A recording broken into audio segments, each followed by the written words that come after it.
Hello guys! Welcome back to my channel, Lutong Pinoy Farming TV. At kung bago pa lang po kayo sa aking channel, huwag pong kalimutang mag-subscribe at i-click na din ang notification bell para ma-update kayo sa aking susunod na upload na video. For today's video po ay magluluto tayo ng pinasimpleng adobong palakang bukid. First step natin ay magigisa muna tayo ng sibuyas at saka bawang. At kapag medyo nagba-brownish na yung ating sibuyas tsaka bawang, ay pwede na natin ilagay yung ating palakang bukid. At igisa lang natin ng bahagya.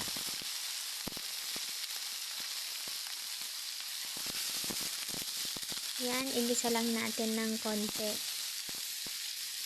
At saka pagkatapos natin maigisa, ay pwede na tayong maglagay ng pamintang doon.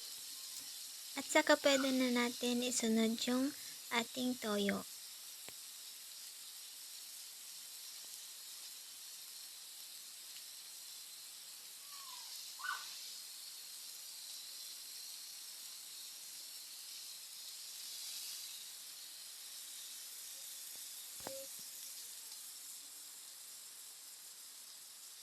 Ayan, tsaka na natin haluin. Haluin natin para mag-mix lahat ng mga ingredients na nilagay natin. At kapag na-mix na natin, ay pwede na tayong maglagay ng kaunting tubig para maluto ng maigi ang ating palakang bukid. At pagkatapos ay pwede na natin takpan at hayaang kumulo.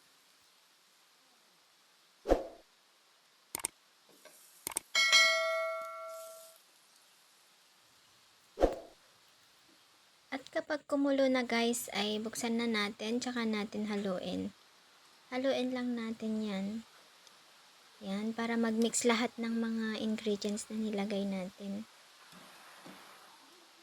Hayaan lang natin yan na kumulo guys, para mag-reduce ng kaunti yung tubig.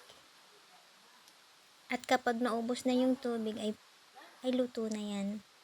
Hayaan lang natin yan na maubos yung tubig niya.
Kapag ganyan na siya ka-dry guys, ay pwede na natin yan i-serve.